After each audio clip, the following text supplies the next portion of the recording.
This is the LowcoSports Lowdown podcast. Here are your hosts, Justin Jarrett and Wes Kerr.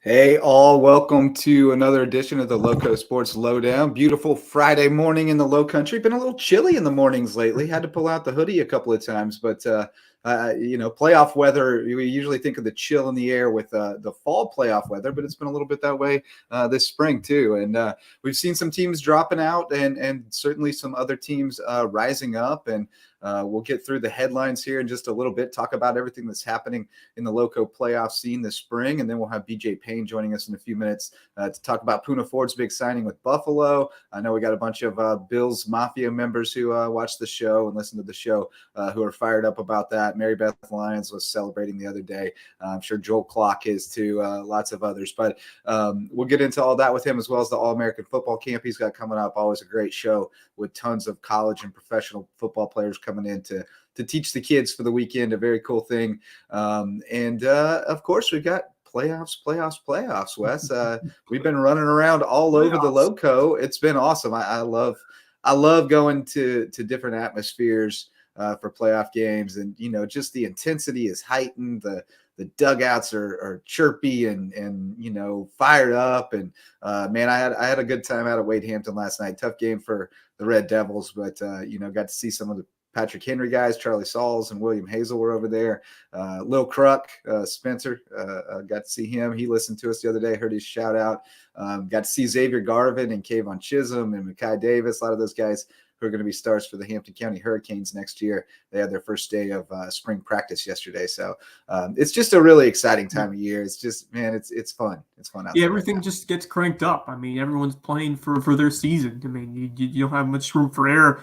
And it just makes the intensity that much better. You get those cheers, you get the the excitement from the dugout on both sides. It's just the atmosphere continues to crank up the farther you get in those playoffs. So I'm looking to see which of these teams, baseball and softball, can keep it going for a few more weeks. But I think there are several squads that have the potential to do so. We'll get them in a minute. But I was over at May River High School watching the softball Sharks grind out a nice win at home, taking down a very good Greenville team. May River was down 2-0, but they put up 7 runs in the 5th inning to take control. And that's the name of the game for softball. You can get a runs in bunches in a hurry. If you can get runners on. If the other team makes mistakes, it can snowball quickly. And for May River, they're able to take advantage of a couple miscues from Greenville on last night and pull ahead, and then some good pitching down the stretch to hold on. So that's a talented, gritty group. Really impressed by their performance in a tough spot, dealing with some adversity early on, but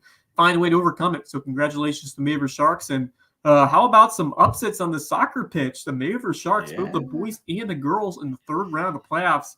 And how about the girls soccer squad knocking off Myrtle Beach 1-0, signature win on the road. And we knew one of those teams is going to find a way to pull off an upset. That region is just so talented. You talk about that May River team being battle-tested throughout the season, and they go on to a very hostile environment in Myrtle Beach and find a way to get a 1-0 win and move on to survive and advance. So congratulations to the Sharks. Really proud of that team. Got to talk to one of their leaders last week on Lowco FC, and just continuing to soar above expectations. This is a River girls. Yeah, Madison Hahn was awesome. Yeah, she was so good on Lowco FC, and she posted the clean sheet at Myrtle Beach last night. Yeah. So very good stuff from them. And that boys soccer game was insane. The May River West Florence game. I caught all the best parts of that. It was 2-0 when I got there, or when I pulled in. It was 2-1 by the time I got to the field. And then I got to see the controversial second goal that came after an inadvertent whistle. It was a tough one, going back and watching it again. And we were looking at it yesterday, and I could pull it up a little later in the show. But you hear a whistle, but there's a shot like being delivered at the time the whistle blows, and that shot goes in the goal. But the keeper hears the whistle. Like the shot's still on its way, and the keeper hears the whistle. And I don't know. I thought it should have been disallowed, and it would have been terribly unfortunate for West Florence if it was disallowed. Like, it's going to be a terrible call either way. It's just an unfortunate thing. On one hand, I mean, it's unfortunate for the team that's defending, because you're normally when you hear the whistle, that kind of stops in your tracks a bit, and you think the play's dead. But on the other side, they did all the right things to get that scoring chance and put it in a position where they had a good chance of scoring, and to have that disallowed after all, just because the official rule. It's just, no matter what happens, one of the sidelines is going to be unhappy about it. And that's the tough thing about the sport, and the tough thing about playoff action here around this time of year, is that one call can make a big difference, especially in soccer when you have such few scoring. But I think it was the right call, in my opinion, to allow the goal. Mistakes happen. Officials are human. And that kind of thing is thing you see at the high school level, but it's just a tough situation. But I think the best team won in the end. River Sharks done the penalty shootout, and we'll some of the highlights. And Justin, I think we got somebody waiting in the waiting room, so I don't know if he's ready to go, but we'll get to that later if we don't have time. But what a win for that May River Sharks squad. They're moving on to the Lower State semis. Yeah, no, we're still waiting on BJ Payne. He has a college coach visiting. Imagine that. And they came to see Shaq Thompson, and he was going to get him set up and then jump in with us. So we'll keep talking headlines until he joins us. But it was a tough situation. But ball don't lie. The Sharks came up with the win. Still Browerson with a huge save, and in fact, I'll pull up that video because it's just really cool. There's a few things that I'd like to point out about it. Still Browerson, first of all, makes a terrific save. His third save of the shootout to win this Nordic Wall. Yeah, there we go. I called him the Nordic Wall, and then I realized he's probably of Dutch descent, not Nordic, but it's still a fun name. Yes, it's a A+ nickname right there, but man, the atmosphere, just the excitement after. And then I love this. The young men who go and comfort the player who took the shot from May River. Look at these guys, man. That is world-class sportsmanship right there. That's absolutely what you want to see. And then we get the full field storming. You got Brooks Van Esselston in there leading the pack. That is exemplary sportsmanship. But at the same time, it's great to see those fans and those players get excited because they've accomplished something big, making it to that third round, and wish them best of luck as they hit the road. I believe they play tonight. Yeah, tonight at AC Flora. So I'm sure Misa is ball nerves right now, getting ready for that one. It's going to be good times. But our guest has arrived, and we're going to get him in here real quick because he's a busy man. He's got to go corral all those college coaches coming to see his football players, and he's getting ready for a big camp. What's going on, BJ? Hey guys, how are you doing? Sorry I'm late. No worries. You're all good. We had plenty to talk about to keep us busy until you got here, but supposed to be, your off season right now, but you've been very busy between the recruiting, Poona, making his big decision and signing with Buffalo and getting ready for your football camp. You're running pretty ragged right now. So get us caught up on what's happening in BJ Payne's world. Absolute chaos, organized chaos. Where do you want me to start? Let's start with the big news. Let's start with the big news. Poona Ford is now a Buffalo Bill, signed a 1-year contract over there to join Bill's Mafia. Just your initial reactions and what you said with what you talked about with Poona after he made the decision. Really excited for him. Obviously, went through the free agency process with him and trying to, help guide him and the decision he was making. We still talk almost every day, talk with his agent every day, even in season, out of season. And, he's such a great kid. And it was about, for him, finding the right fit for him. Last year, Seattle, they changed defensive schemes. They went to a 3-4, which really got him out of his comfort zone. And they moved him to end. And he's not an end. And that's okay. But he got back into a 4-3 scheme where, he can play the 3-tech or he can play the 1-tech, primarily the 1-tech. And go there and, and make a splash. And, he's you guys know, and you guys have seen Poona, he's not going there to be a backup or to be a rotational guy. He's going there to start. And, that's his mindset. And, a couple other teams tried to come in late and offered, some more money, and that's not typical agent talk. Like, that's legit. That really happened. But, he was happy with where he was at, financially, and, the chance to win a ring. I mean, because the one thing I can tell you about Poona Ford through his entire career, he's probably the only guy that, especially at that professional level, when it becomes such a business and it becomes so monetarily driven, that he cares about winning. When they win, when they won at Seattle and stuff like that, like, we would text and I would know if they lost the game to wait till the day after to text him, because winning and losing still matters to him. So, he signed a 1-year deal, which is a great opportunity for him to, go show again what he is as a 1 technique or a 3 technique. And then, make the decision after that, if he wants to stay in Buffalo and love it, or if he wants to go somewhere else back into a 4-3 scheme or a 3-4 scheme as a true nose. And so, really excited for him. His grandpa is actually from Buffalo, so he's got a lot of family up there. He used to go to Buffalo every summer for a week or two when he was growing up in middle school and high school. So he knows the area. He knows it's really cold. So he knows those things. And so he's really excited. He went up and signed his contract, did his physical, and then didn't realize that they're in the middle of phase 2 of workouts, and then they wanted him to stay.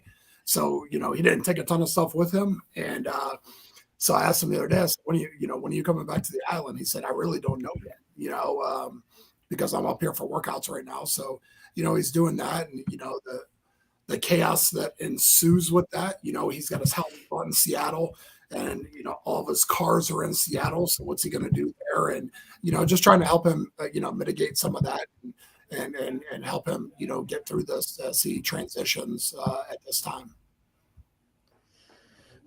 How much? Obviously, you were consulting with him, and how much did he consider other spots, or did he kind of latch on to Buffalo pretty early? And then how much of it was just kind of waiting until after the draft to make sure that the situation was still what you thought it was?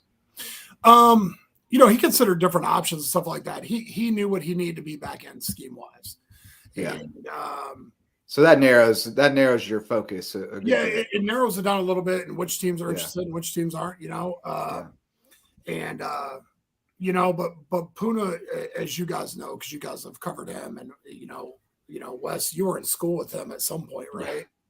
Yeah. You guys know, like, he's a very quiet, very direct young man, and I guess now, and he's not one that likes change, so. We were hoping that, Seattle would, go back to their old defense 4-3, or, that they would keep him a nose, and they wanted to, but it wasn't at really where his value was. So, just going through he's a guy who doesn't like change. And then all of a sudden, it's a pretty big change. But yeah, there were other teams he considered, and he was very patient through the process. Like, he was not stressing about it. He knew that it was going to work out for him, in the best way when it was all said and done. And, his agent, Murphy McGuire from Octagon, does a fantastic job. Absolutely incredible. And, he made sure that he, really funneled his attention to teams in which Poona would, have a great success in their defensive scheme. So it's worked out really well. We'll see how it goes. I guess now I got a bunch of, 3X Seattle Seahawks gear that I can sell somewhere. And now I got to get some Bills stuff. So, there you go. You have to get a bunch of Bills jerseys to some people here in the Lowco, and a lot of Bills Mafia fans around here coming down from that Buffalo area here to the island. So a lot of people happy. Mary Beth Lyons, great Seahawks supporter, Joe Clark, baseball head coach, all big Buffalo fans, but I'm sure they're happy about it. But just tell me about Shedrick, Jeremy Willard, the assistant baseball coach. Man. Somebody texted me the other day and said, "Hey, I don't think you realize this, but Poona will never have to pay for a meal at the R Bar again." Oh yeah, no, that's for sure. He'll eat beef on wet till he dies. Yeah, not giving a cheap plug for anybody, but I know that that's the Bills. Oh yes. So yeah. The Barrows, Coach, they're big Bills people. Coach, what do you hope to see from Poona over in Buffalo, and how will he fit in with the Bills' defensive system? Well, I think the thing that separates Poona, no matter where he's at, is his desire, his want to get to the ball, his passion for the game, and his undeniable, relentless pursuit of the football. He does things as a defensive tackle that you just don't see, chasing down receivers, covering backs in screen game. He's a superb athlete. And I always laugh whenever people, on social media or whatever, it's like, oh, he's not an athlete. I'm like, are you kidding me right now? He is, one of the greatest athletes I've ever seen in person. And they don't know that because they just, they see him.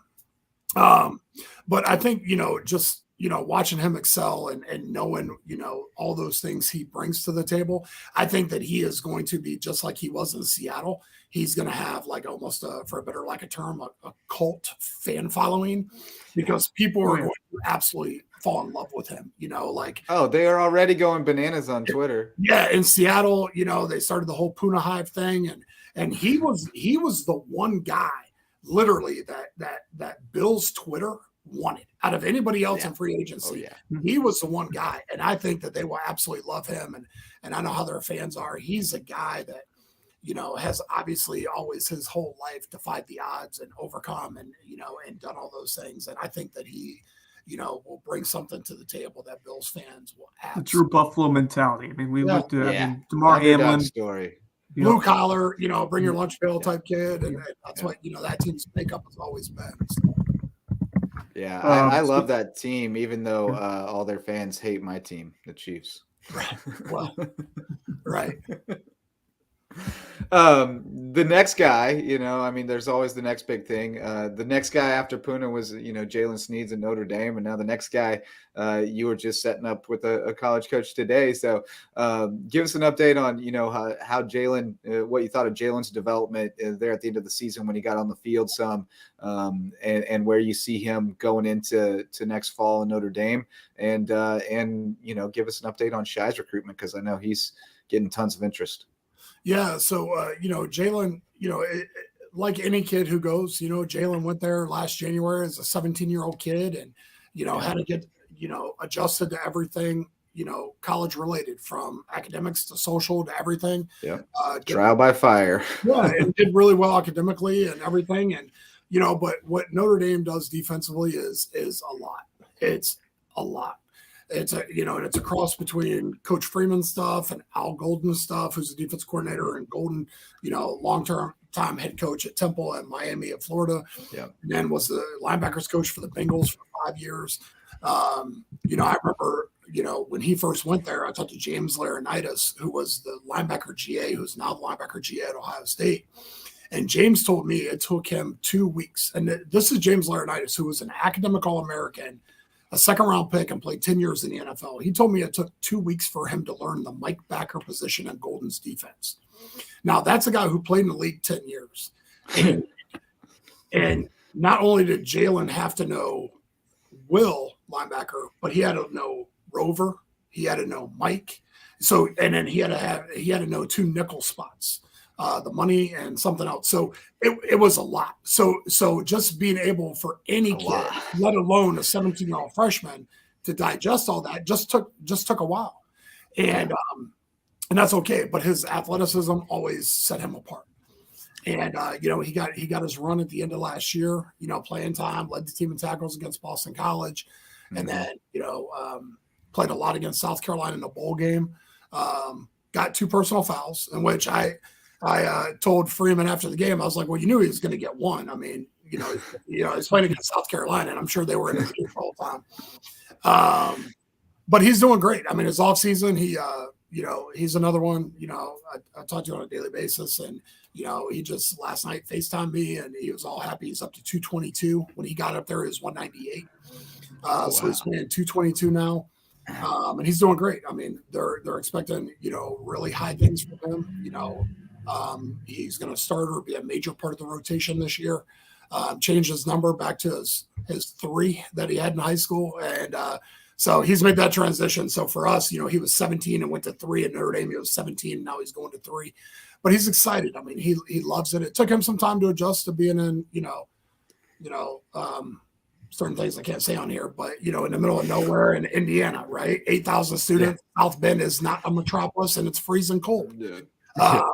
So it took him a while to get adjusted to that, but he loves it there. He loves his roommates and his teammates and loves the staff. And, he's doing exceptional. He's doing really well. I hope Shantae's saving up for the grocery bill when he gets home. Yeah, so Shantae had to have a little bit of a real heart-to-heart come to Jesus with them about, because she had already bought her tickets to go to Dublin because they opened up in the Shamrock. I don't know if it's Shamrock Series. I think it is, but they played Dublin, Ireland against Navy in August.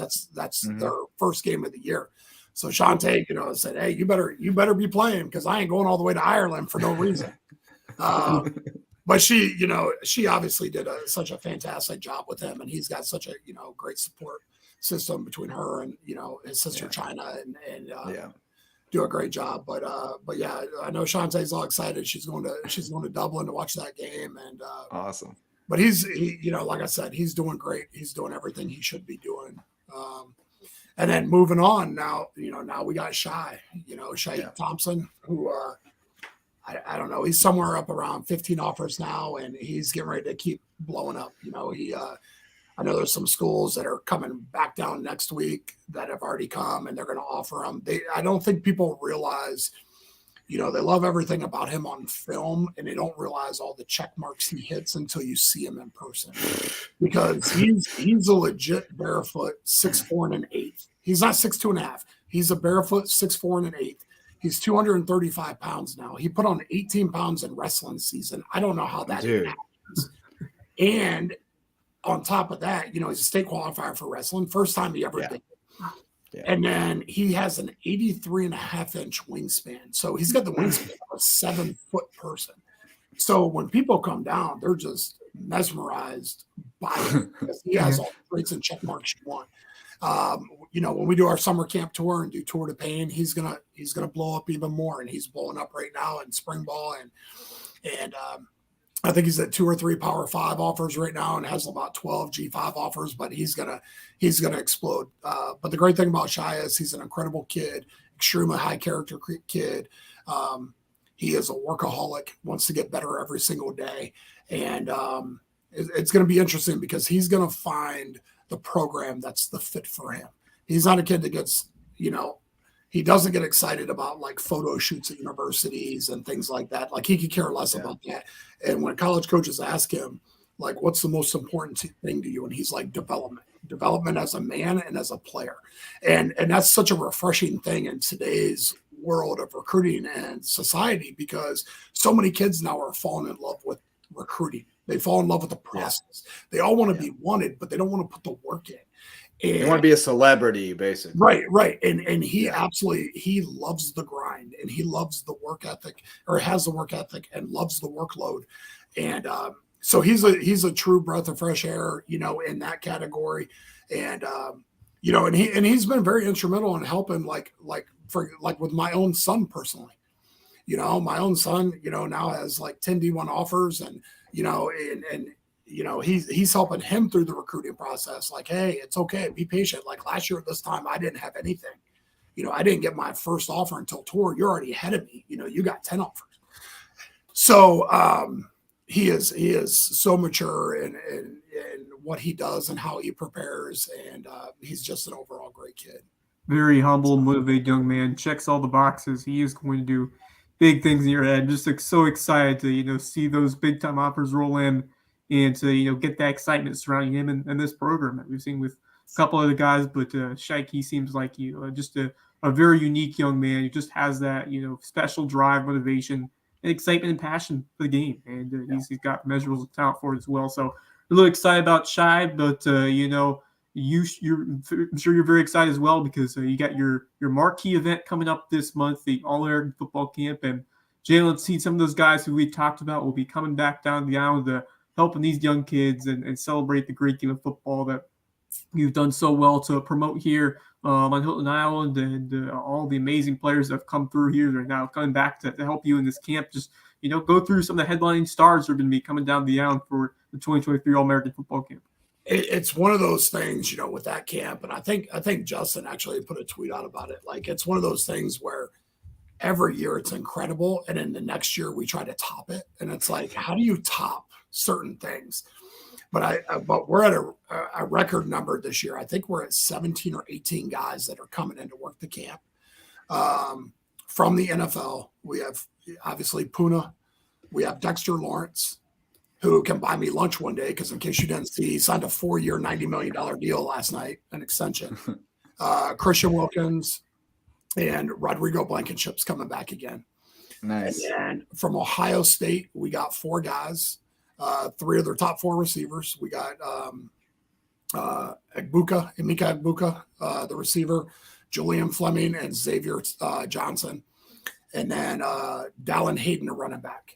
And then we got 4 guys from Notre Dame coming: Jalen Sneed, Chris Tyree, Billy Schrouth, and Christian Gray. Then from Clemson, we got Xavier Thomas and Justin Maskell. And then Gaston Moore from Tennessee will be back. Chris Marable from Wake Forest, Cole DeMarzo at Wyoming. And I think pretty sure we got Grayson McCall from Coastal as well. Nice. Up that. So I think we're at like 17 or 18 guys that are coming in to work with the kids around here. And it's, it's also always an awesome event. And the guys truly love coming and working with the kids, and they love being here for the weekend. I think this is Dexter and Christian, maybe Dexter's 7th time working the camp, Christian's 6th time. Obviously Poona's like 9th time. And now we're starting to get the guys that are coming back that were actually participants in the camp, right? Like Jalen and Gaston Moore and Chris Marable. I remember when Chris Marable was running around as a 6th grader on the field at camp. So it's really awesome to see that, and to see that development from the guys and their love to come back and work with the guys. And now it's been, the camp's kind of changed, and it's become interesting, obviously, because of the way college football has changed, right? Because now you got the NIL, you have all that. So the camp structure has kind of changed a little bit, and trying to get guys here, because it's really hard, because guys can go to a local car dealership and sign autographs for an hour and make $10,000, so it's really hard to, it's really thrown a wrench in it, on trying to get some guys down. But, fortunately we're, we got a great crew this year, and, bringing them down, and they're excited to be down here. But yeah, it's May 19th to the 21st. You can sign up through the Island Rec Center website. As long as it's before next Monday, I think it's $125. And after that, the last week, it's like $150, and the day of the camp. But I think we're over 100 kids who've already pre-registered. Usually we are going to end up, I know, with over 200. But it's that Friday night, the 19th, from 5:30 to 8, and then Saturday and Sunday from 9 a.m. to noon. So we're really excited about the group of guys. It's one of those things, you guys know how it is at big events and stuff like that. Like, I stress up until the point of everybody arrives on their flights. And then like day 2 and day 3, I really exhale. And then Sunday, when it all wraps up and I get them back to the airport, I'm good. So yeah, exactly. Yeah, the logistics are an absolute bear. But what a cool experience for the kids. I mean, we talk about it with being the standard bearer at the Heritage. What a once in a lifetime experience that is, to be inside the ropes with those guys. But I mean, to have 17, 18 NFL and high level college football players showing you the ropes. Like, you can go to any camp, but there's not a lot where you walk away having experiences with guys you're going to watch on TV on Saturday and Sunday all fall. So that's a really cool thing. Well, and that's one of the things too. And people used to be amazed, and they're like, man, those 4 kids over there came from Ohio for this camp.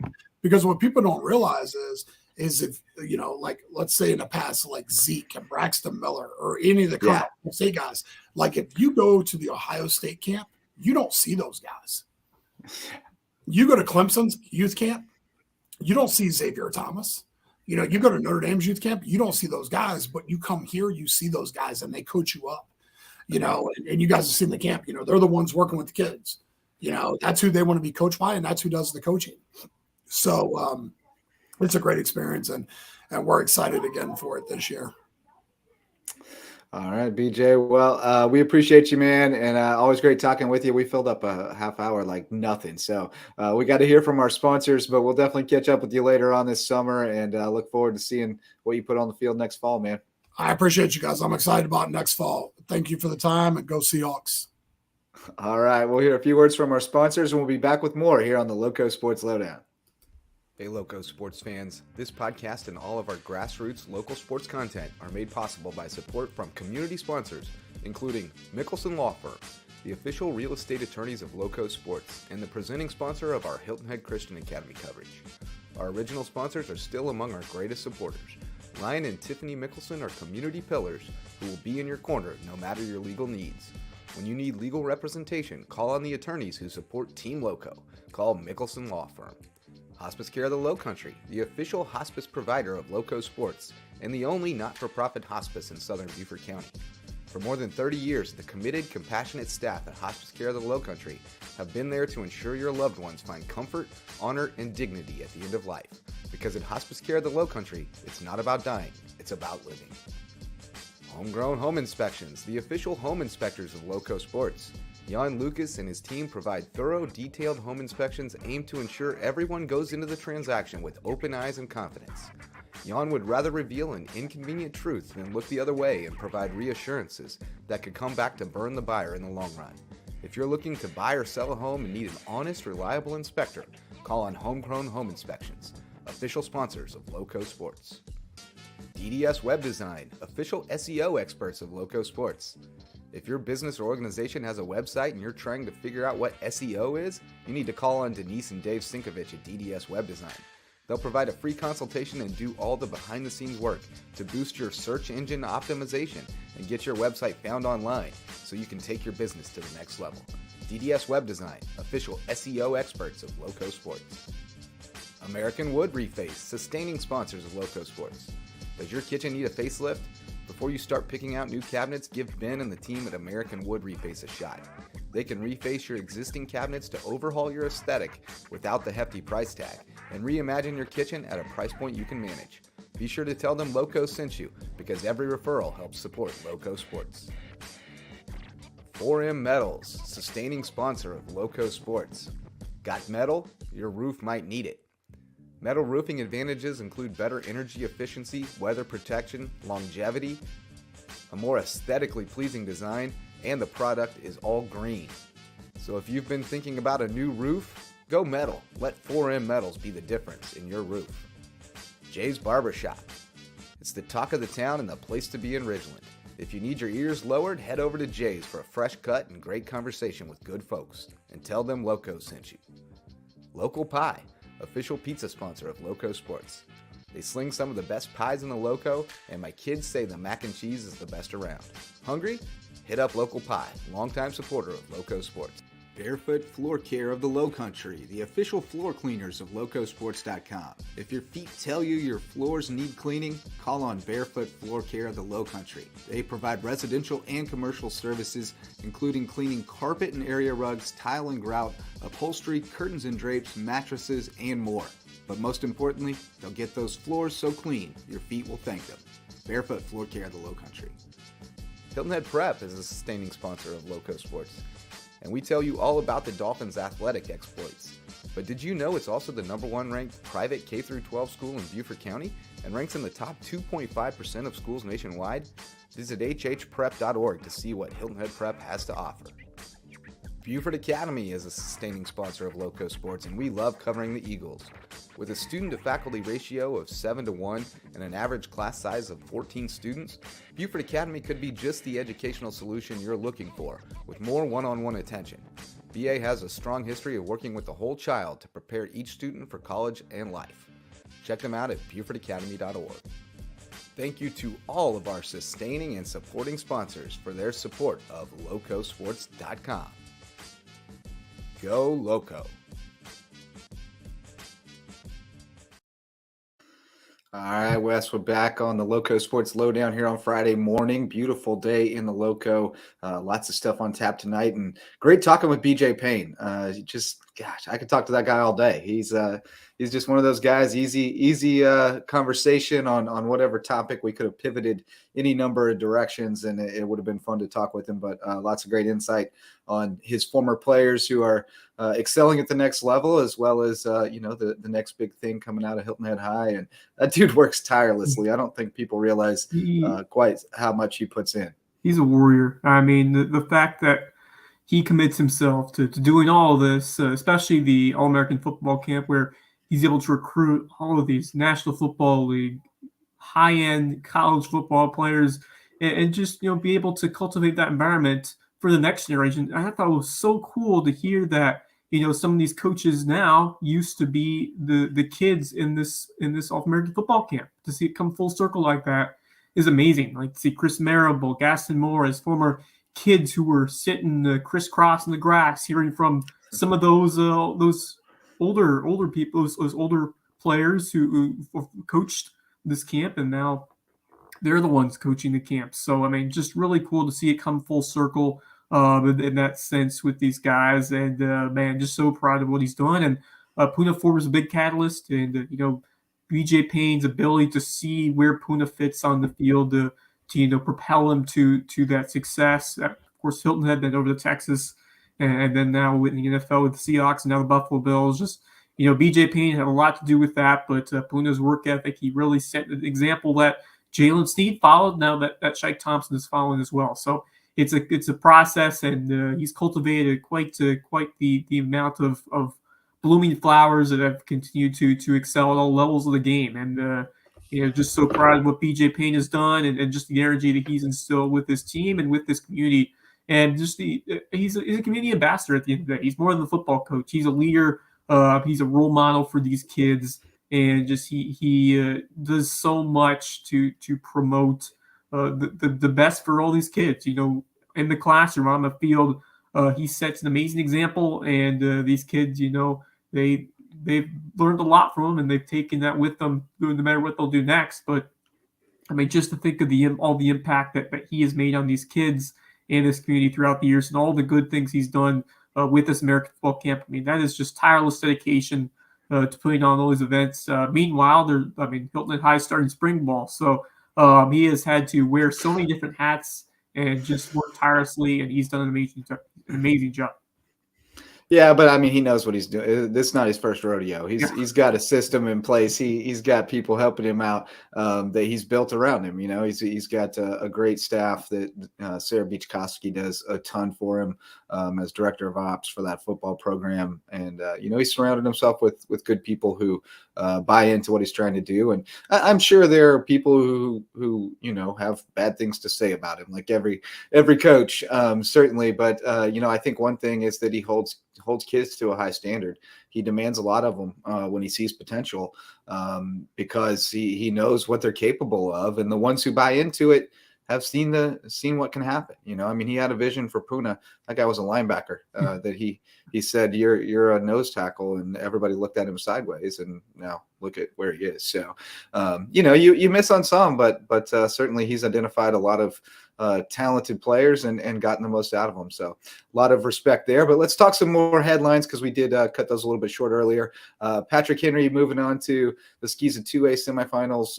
Carleton Prep bowed out. They had a great fight with Calhoun, went down to the wire in game 3 and lost on a walk-off. I was getting updates from Patrick Henry's Charlie Sauls in the middle of the Wade Hampton game. He was giving me updates from Calhoun Carleton Prep. So Wade Hampton winning the boys and girls track and field championships in Region 6 2A. And I talked with Rob Hanna last night. He feels like their boys especially have a great shot to win a state title. And Buford coming in second, boys and girls, in 8-3A to Philip Simmons. So there's your spring sports headlines, Wes. And of course, we had some baseball and softball last night that we mentioned a little bit. May River softball hanging on to stay alive. Colleton County lost 15-7. Bailey Cox got hit by a line drive in that game and left the game. She's a little bruised up today, but hopefully will be good to go for tomorrow. Lanesia Sanders came in and pitched pretty well, so they do have somebody else who can try to get them through this next one, which is against Lucy Beckham. So we got a little region rematch. Lucy Beckham beat Bluffton on the baseball field. Buford in command. They beat Loris 7-3. So they get to host that district championship on Monday. And whoever comes back this way, either Loris or Gilbert, will have to beat them twice. So they're in great shape there. Battery Creek bowed out. Whale Branch bowed out. And then on the soccer pitch, you had Bluffton bowing out, Buford bowing out, but as you mentioned earlier, May River advances. Hilton Head Prep girls wrapped up the region in Skeeza, and John Paul II boys wrapped up their region. So lots of stuff to talk about there, lots of stuff going on, but the teams are dwindling by the day. Yeah, it's been a busy week, but we are starting to see some of those teams, unfortunately, see their seasons end. But man, this May River girls team, they have been warriors. That's a heck of a job to come into Myrtle Beach and get that victory. Tough one for Beaufort's girls falling 2-0 to Camden, but that's a as we mentioned a couple last broadcasts with all those Camden basketball girls that are now on the soccer field. That's a tough team to beat. But going back to skis, I mean, what another fantastic match between Hilton Head Prep and John Paul II, 2-1. Trinity Grace Maxwell keeping the Golden Warriors in that game, making 15 saves, just an absolute stud in net for GP2. But Hilton Head Prep once again find a way. They blanked Christian County 4-0, and now they beat JP2 to finish the sweep of those two teams. So certainly the front runners heading to the playoffs, but JP2 is not that far behind at all from Hilton Head Prep. But Skeeza games regular season has just finished up, and we'll get the playoff bracket soon, which will start next week, and will just be a week long. It's quick, very quick over there on the soccer side for the playoffs. But Buford, it's been a heck of a year for the Eagles across the sporting landscape. But those baseball players, I mean, just have been so scrappy. 7-3 over Loris. They knew it was going to be a tough game with a Loris squad, emotional getting an upset. I like Buford's chances, but they still had to perform at a high level, and they brought it once again in front of those Kirkland Crazies, 7-3. So they are in the driver's seat of that district tournament, and just got to win 1 of 2 on Monday to close it out. So I like Buford's chances of making it to the next phase of the 3A playoffs. Still some work to do though, but once again at the top, I mean, May River, way to battle on that softball. It is not easy to come from behind an elimination game like that. But the magic of just putting balls in play, you never know what can happen. 1 or 2 errors can kind of snowball things and put the game in another direction. And just credit to those May River girls for continuing to believe and fighting to keep their season alive. And they will be home on Saturday. They will take on. Yeah. Have it here in my bracket, but the Ridgeview, I believe they'll be against Ridgeview on Saturday. Yep. You are correct. It is Ridgeview on Saturday. Colleton County at home as well against Lucy Beckham. May River girls soccer going to Lucy Beckham on Saturday, so that one will be fun. Buford's in real good shape baseball wise. They again last night got 5 out of their starter. Chase McKelvey struck out 10. That was huge. And then Talbert went 2 again. So, that's been the MO. If they can get the starter through 5, Talbert can finish it off, and they should, Malcolm Webb, he's eligible to pitch Monday if needed. But, they just use Webb and McKelvey. So they've got lots of arms available on Monday if they have to go 2. But, man, you'd love to win that first one and be fresh, have your pitching all set up going into the lower state, because that's going to be a war. You're going to have Dreer in there. You're going to have Brooklyn Casey. You're going to have Hanahan, who beat them twice in regular season. But if they can get through this without having to play that extra game, they're going to be in awfully good shape, like we talked about on Diamond Dudes. But Loco FC will be fun on Sunday night. We'll have lots of playoff recaps and looking ahead at the Skeeza playoffs. So that's going to be good times. Those Buford boys soccer as well, going for it at home tonight against Dreer in what should be a really good matchup. It's going to be a fantastic game. I expect the Eagles to be competitive and make it tough on this Dreer team. But I think that one is up for the taking, up for grabs. I think either one of those teams can find a way to get done. It's going to be that 1 or 2 mistakes that end up determining who moves on. I got to calculate where I can make it to after I coach rec softball tonight before the game's over. It'll probably be May River, but we'll see. Lots going on tonight. But speaking of May River, Garvin Douglas out at Hutch Junior College in Kansas picked up an offer from Savannah State. I think that's going to be just the tip of the iceberg. I think he's going to have a lot of places to choose from. And then Jeremiah Curry from Bluffton, terrific linebacker, picked up another offer from Tulane. He's got a number of offers now. We'll have to get him on the show this summer and get caught up with what he's thinking. But great to see these guys getting opportunities. Yeah, Curry had a standout junior year for the Bluffton Bobcats. over there with Jaquim Williams. He finished off his Bobcat campaign, but he is very talented, superior athleticism over there in that region. I mean, he was dominant. His physicality was noticeable, and he's just an all-around strong, tenacious linebacker that he's got the intangibles and the skills to do some things at the next level. Tulane, that's been a very solid program at the college football landscape, and we'll see. I expect some more to follow suit. The dominoes to fall, and he may get some other looks. But Garvin Douglas, what a treat it was to watch his 2021 season. That was some magic over there that we saw with several of those games. What he was able to do, Cam Newton-esque with that mobility at quarterback. That was a tremendous year from Garvin Douglas. And you mentioned the chip on those shoulders of those guys playing JUCO ball. I mean, getting those opportunities to impress, and then get the tape out there and see what happens, because he has the skill set, he has the athleticism to play at a higher level in college, and then you kind of just see what goes from there. It's always tough to transfer in as a quarterback. You're going to have to compete, and not easy, but he has the variety of skill sets where you can put him at a bunch of other positions, and he'll find a way to make an impact. So Garvin Douglas, he is too talented not to be that key piece somewhere at a higher level NCAA team. So I think Garvin Douglas is going to get a good look somewhere and look to keep his football dream alive for as long as he can take it. Yeah, I see him as a guy you bring in as a quarterback and give him every chance to be a quarterback, whatever level you're at.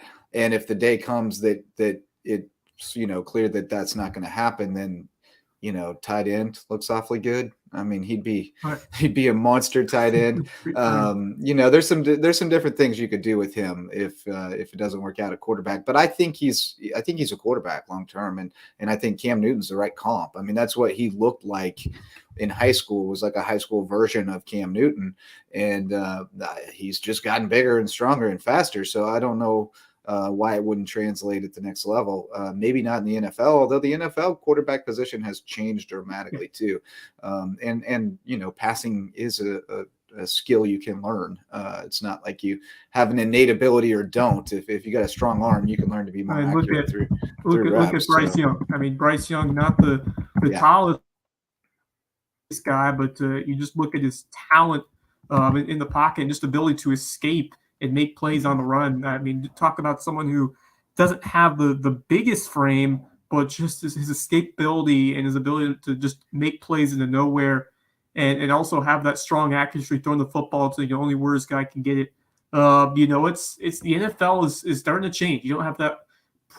20 years ago was the pocket passer, the prototypical guy who's going to stay in the pocket, make a throw. It's a variety. You look at Josh Allen, Lamar Jackson, kind of that mold of guys who have that dual threat capabilities in the pocket. Cam Newton was a revolutionary one at that. So, and we've just continue to see guys break the mold in that position in the NFL. So there's not one road to success at quarterback anymore, and there's a variety of different talents that have worked out in the league and going from college football to the league. So, Garvin Douglas, if you put in the work and, if you find a way to, take your game to that next tier, and if you can impress the college level, who knows where you can end up. Yeah, I think he's got a lot of potential to still go far in this game, definitely. And he's the guy at Hutch this year, and they're going to be one of the top JUCO programs in the nation. So there are going to be a lot of eyes on him from a recruiting standpoint. He was in a weird situation too, because he didn't really play as a junior. It was that 2020 year. They had him out green. He was kind of just the backup, and that junior year is so important to the recruitment, and he just wasn't really on the radar. So it was an uphill climb going into his senior year. I think that's why the JUCO route was the right move for him, just to kind of reset the clock for a couple of years and try again, because he hadn't had a lot of development as a quarterback either. So giving him the opportunity to actually dig in and get those reps and develop as a QB at the JUCO level, I just think the ceiling is super high for him. And we're not seeing him work out on a daily basis. We don't know.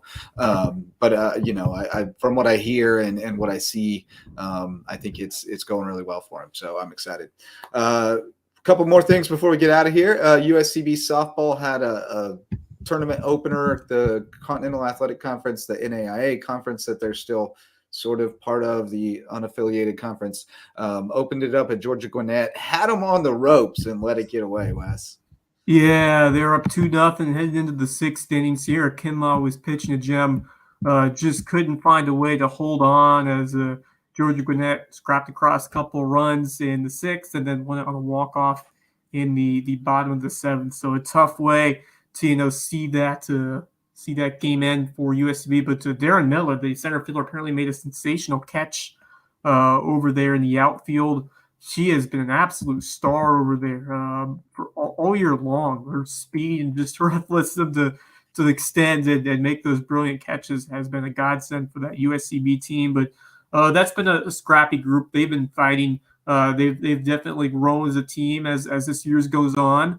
But it's a whole Georgia Gwinnett like that to just 3 runs and nothing through 5 innings speaks to the dominance of Sierra Kinlaw and how much she's worked as their ace to get to that level where she's pitching well against number one Georgia Gwinnett team. So I mean, that's pretty impressive stuff for Kinlaw and the Sandshark group. Just tough to see them come up short and let that lead slip away. But a lot of positive signs, and you're still in contention. You just got to skirt a couple wins in a row now. I believe they get Florida National today on Friday. And if they win that, they play another game later today. So now you got just to take it one game at a time and see what you can do and put some wins together.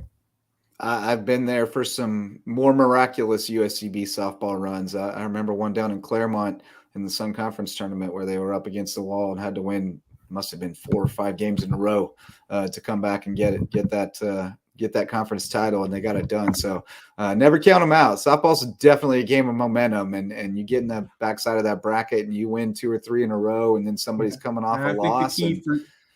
I think the key is going to be pitching. You got to get some good outings from Caitlin Toole, Kaylee Busby might be the pitchers that you're looking at. Hopefully Sierra Kinlaw can come in and continue to succeed if she has the opportunity to get back out there. But the offense is going to they're going to find a way to put a couple runs on the board. You got some strong hitters and Addie Reynolds, Mackenzie Freeman at the plate. But it really all comes down to how that pitching staff can do. If you could hold them to a solid number, the offense is going to have a chance to look to put some runs on the board and steal one. So I think it starts in the circle for Kodieski's squad, but the identity has been being able to work some runners on base, deliver some deep counts, and make the job of the opposition tough. And Kodieski's been a great offensive coach. She's really taken that side of the game to the next level, but going to have to continue what we saw in the circle as well if you want to see that miraculous run for the Sandshark squad. But I definitely think it's possible. I think I've seen something. They've had a couple of close defeats against a good team, including Georgia Gwinnett. So I definitely think the opportunity is out there for them to make a run. On the cusp, as you would say. All right. Well, we got just a few minutes left, so let's throw out some Lowco shout-outs. Who are you going to give some love today? Ooh, this is a very tough choice because we have so many teams and players going right now that hard to pick just a couple of guys. I'm going to go to the baseball field and go with the guys we didn't really talk about that much. And I'll start with Will Korn from May River. 6 innings, 7 strikeouts against Lancaster to keep their season alive on Wednesday. Great outing from Korn. Tyson Bradenton also with a nice game. And then Thomas Gilmore pitching a complete game shutout for Bluffton. Allowed just 3 hits, struck out 7, and did not allow a run. So excellent job there from Gilmore in the elimination game for the Bobcats to shut out Colleton County 7-0. And then I'm going to go back to those Hilton Head Prep girls soccer team. I know there's a lot of other choices for teams of squads that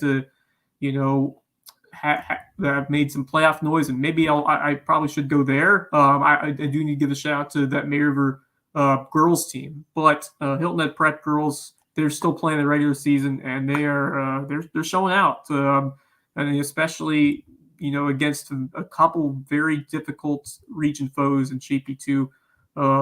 Excellent defensive efforts against a quality group of JP2 strikers, so I'm going to give them some love. But my number one team of the week got to be those Bay River Girls Sharks getting it done on the road. Those Road Warriors over there, 1-0 victory over the Seahawks to book their spots in the third round. And you never know what can happen. You've seen these region foes again. It's a one-shot deal here in the playoffs, and if you can find a way to get that one done and move on to the lower state championship, all bets are off for the Bay River Sharks.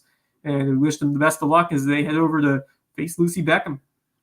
Yeah, I'm thrilled about them because Stephanie Moldenauer was one of my first Sand Shark girls. Like when I first started working there, she was one of the key players on that soccer team that was just starting out, and got to know her really well over her 4 years and her family. So really excited to see her having that success in her first year as the head coach, and leading them to new heights. I mean, never been to the playoffs before, and now going on to round 3. Very cool.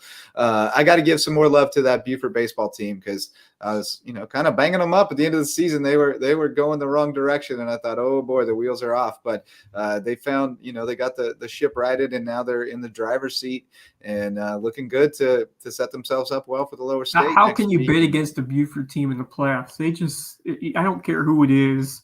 That winning mentality, that winning culture translates. Started from that football team in the fall. It's just. I think there's something to do with that. I think there's something to do with that winning culture and how it spreads throughout an academic school. Throughout a school. There's some magic in the air out there on Ladies Island this year for sure, and maybe a little bit of Anderson Jones, who, by the way, I got a great update on him. He's going to go to Clemson, and he's taken up adaptive tennis, and I just love it. It was a great update to hear. Fantastic. I talked to him about adaptive tennis when we visited him up in Atlanta. I talked to him about going to the PTR, the big adaptive tennis tournament, wheelchair tennis tournament they have on the island when I first moved here, and just being mesmerized by how good those players were. And he started kind of checking it out, and I guess he's checking it out. So I am great, so kid. proud to be a member of the Anderson Jones fan club. It is absolutely. Yeah. Yeah, I texted Jeremy, check in on him yesterday, and they're having a tough time still. It's a big adjustment, given the circumstances is always kind of the caveat, but they're doing well given the circumstances, and just wanted to send them some love because we think about them a lot, even if we're not always talking about them, but definitely thinking about them. So hoping that Buford boys soccer team can keep it rolling because I know they're playing for Anderson, before we get out of here. We got a nice island doubleheader today. Hilton Head Prep at home for baseball. They are going to take on PD Academy in a winner's bracket game. That one, whoever gets that gets the driver's seat and half the bracket. Win one more, and I believe they'll be heading to the state finals for Ski 3A. And then Hilton Head High in an elimination game against Hartsville. Definitely still an opportunity for the Seahawks to steal one, but going to be a much steeper task than what we saw earlier in the week against Westwood. But the Seahawks squad, Joe Clark, love the energy he's brought to this team, and they've got some dudes to play. Jake Richardson's swinging a nice bat, so is Ethan Russo, and Connor Wendell. Some of those other guys in the bottom of the lineup certainly have the potential to get hot to play as well. So don't count the Seahawks tonight against Hartsville. Yeah, I'm not counting them out at all. And if they and May River both win, they'd play each other right on Monday. Yeah. So for an elimination game, that would be really fun.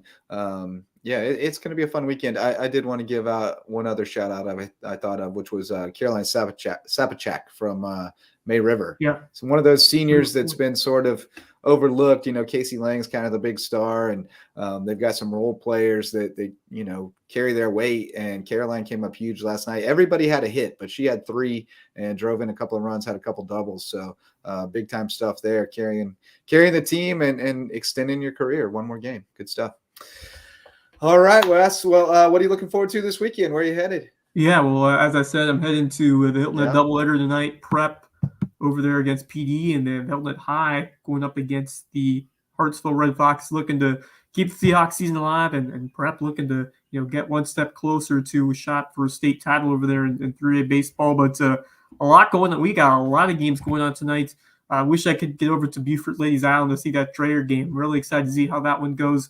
I'm sure our friend Javon for Buford's Own, he'll be at something going on. Probably that one since Buford's home. But man, Javon, we're trying to get him on this week, but probably get him another week. But just want to give him a shout out for the incredible job he has done all season long at Buford. So I got to be on a call for him for the state championship football game. He has done some tireless work throughout every single sport, covering, doing the play-by-play, shooting video. Man, he has been an absolute godsend to be able to watch Buford sports anywhere from online, and just a tremendous job that he has done. And we're so thankful for all the coverage that he has helped bring for Buford High sports this year. Super proud of that guy. I remember meeting with him when we were both just starting out and trying to find our way. And I'm really happy that he's found his niche and he's doing a terrific job. I actually reached out to him and his intern broadcaster, Thomas Ardell, who does an exceptional job too, and tried to get one of those guys on to talk Buford sports with us today. They were both busy, but we said we'd try to get them on next week. So we'll definitely get them on here to talk about the special season the Eagles have had, and there'll be more to talk about by the time we convene on Tuesday for another edition of the LowcoSports Lowdown. We'll have Lowco FC coming at you Friday night. We just recorded a new Diamond Dudes yesterday, so go check that out if you haven't seen it yet. Had a great show with Kylie Rass coming on, as well as Bennett Romer, former May River guy who's up in Newberry. So love how that show's developing, having fun with you and Mullis talking baseball. Hope we can keep it going and keep adding to our roster here. So love adding all these new niche podcasts to really dive into the sports and get to know the personalities of the people who are making the headlines and shine a light on our teams and athletes who are having success out there repping the Lowco. So thanks so much to all the sponsors who make it possible. And thanks most of all to you for showing up to listen or watch. You're the reason we do it. For Wes Kerr, I am Justin Jarrett. That's going to do it for this episode of the Lowdown. Until next time, go Lowco. The Lowco Sports Lowdown podcast is a production of Lowco Media LLC and LowcoSports.com, an independent media outlet providing grassroots local sports coverage in the South Carolina Lowcountry. We are sustained by community support from sponsors and patrons like you. Get in the game with a monthly pledge of $1 or more at patreon.com/LowcoSports to keep us going and growing. Go Lowco.